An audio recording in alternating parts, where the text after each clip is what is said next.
Good evening, and welcome to a 531 exclusive.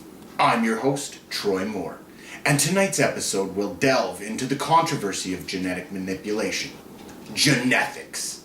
We go now to a special report outlining some troubling revelations.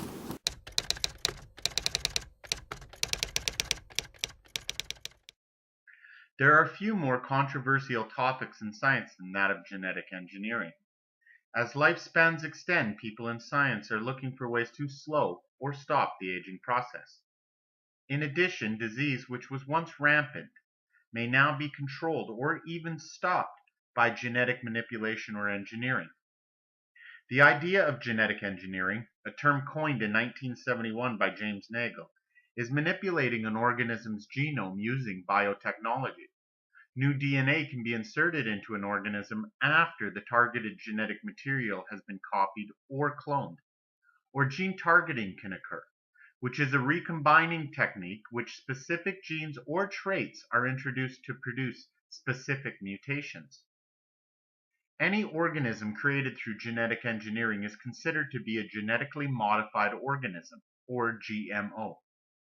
GMO bacteria was first produced in 1973. And by 1994, insulin-producing bacteria was being commercialized and marketed. GMO food has become commonplace. It has been on the market since 1994, and recently, Proposition 37 in California, which would have forced food makers to label a food which has been genetically modified, was proposed. It was defeated during the November 6th election. When the double helix was discovered in 1954, scientists were not aware of the long-reaching implications that DNA mapping and ultimately manipulation of that DNA would have. It has the potential to change food forever, end disease, and even stop the aging process. And it may be closer than we think. But at what cost?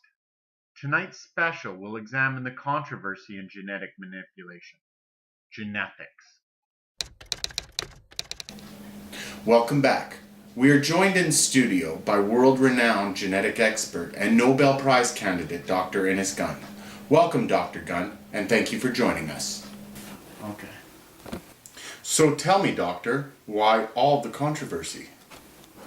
It depends on the ideology of genetic therapy you subscribe to. The two underlying ideologies are euphenics and eugenics. The idea of eugenics is to ameliorate genetic composition like breeding. In addition, any selective breeding for gene improvement is considered genetic modification, so technically you don't even need to use biotechnology to manipulate genes. So what is the issue then? Well, eugenics has a long dark history, as many believe genetics were the contributing factor to a weakened gene pool. Countries forced birth control, segregation, abortion, sterilization, even genocide on those who were believed to have weakened the gene pool. BC forced over 2,000 sterilizations in the 1920s. Germany committed murder to protect its gene pool. The irony is that no one cares when animals or plants are bred for traits. But humans? Why not humans? Simply because do we have a right to breed for traits or the elimination of traits? If you want to eliminate a certain disease, can you force that person or people to not reproduce? Do you as a citizen have that right? Is that not a violation of your personal rights? And should any government or anybody or otherwise have the ability to stop you?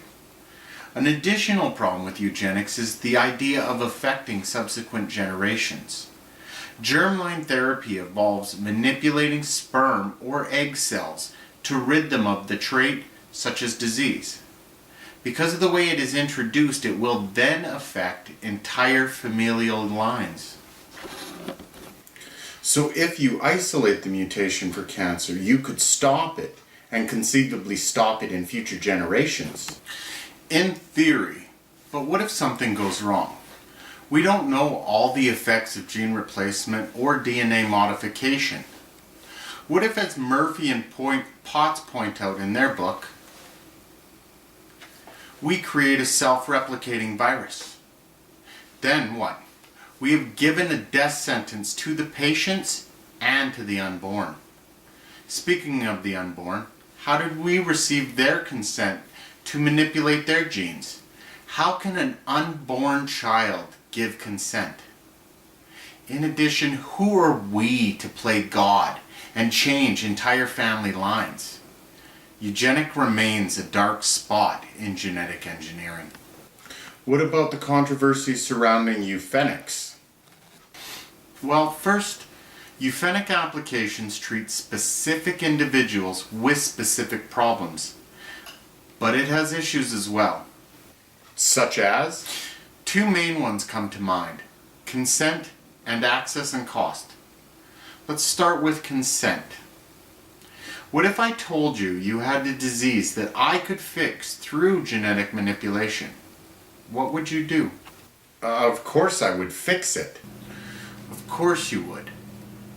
But have I given you the entire picture, including potential catastrophic damage to our body? No, all you see is that disease and that potential cure. There's no way you could give informed consent in that situation. It is troubling. So, Dr. Gunn, tell me about access and cost. That's a big one. Lawmakers and legislators fear that one. At the end of the day, who gets access? You? Me? Who pays for it? Genetic screening and manipulation is an expensive business. The rich can pay for it and therefore have access. The poor cannot. The poor are automatically excluded. Moreover, what if disease prevention through genetic engineering is perfected? Who reaps the benefits then? The rich. The poor will never receive equitable access. So economics play a role. Very much so. Also, if you do get a genetic screen done and something shows up, are you denied funding? Can anyone guarantee confidentiality? Will it lead to stigmatization or inadequate care? All controversial and economic elements. Any additional comments or controversies? Yes, one more. What I call the moral divide. The true ethics of engineering. If during amniocentesis of a child an abnormality occurs, should termination of pregnancy occur, or should gene manipulation happen not knowing the potential risk? A moral question. Or what if during screening it is discovered a parent of a child is not the biological parent? Is there an obligation to tell? Finally, should we be allowed to clone ourselves as perfect donors? All morally charged questions which only an individual can answer. Thank you.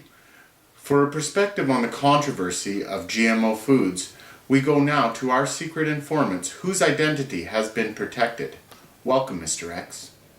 Thanks for having me. I'm a big fan. Why the hubbub about Proposition 37?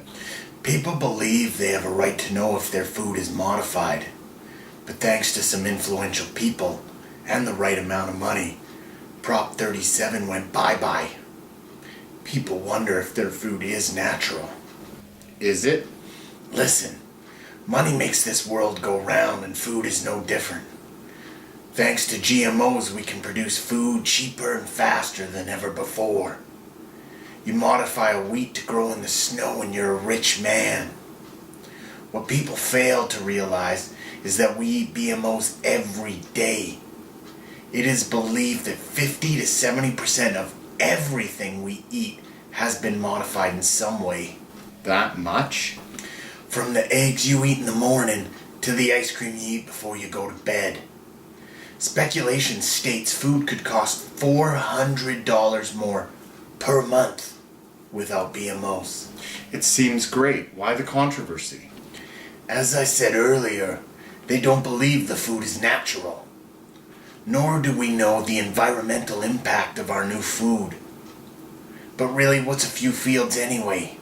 Oh, and they worry new strains will take over the old ones, wiping them out completely. But that's only happened a few times. So it would seem genetic engineering is quite a lucrative business. You produce a strain of tomatoes, grows anywhere, anytime, plumper and juicier, it'll make you rich. You see the people I work for?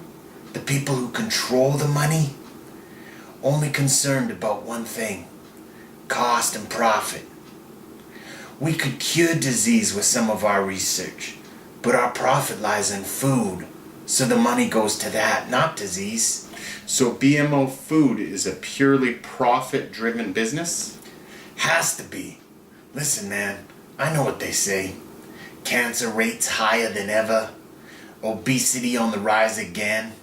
But there's no proof linking it to the BMOs. Only speculation. Sure, we are producing cows that don't move and are fed by tubes. Chickens that have no wings and just lay eggs. Yes, some states and provinces are pushing for stricter rules.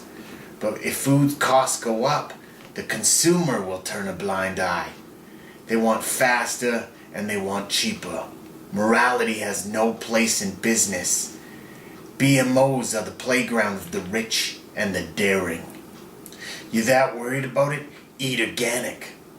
The funny thing about that is even organics don't escape BMOs. Sure, there may not be pesticides or anything, but the strain you're eating's crossbred or altered. And my employers will make sure you never know as they get richer and richer. You don't believe me? Ask the Californians who thought Proposition 37 was a slam dunk. Well, that's all the time we'd have. I'd like to thank our special guests. The idea of genetic engineering is an attractive one. Stop aging, stop disease. But do the costs outweigh the gains? No consent, potential disaster. Plus, at the end of the day, are the problems really solved? You can develop a wheat to grow in Africa, but does that give them clean water? You could genetically manipulate someone to be resistant to AIDS, but would education and contraceptives do more good? Plus, at the end of the day, who pays? We all do. Good night and good luck.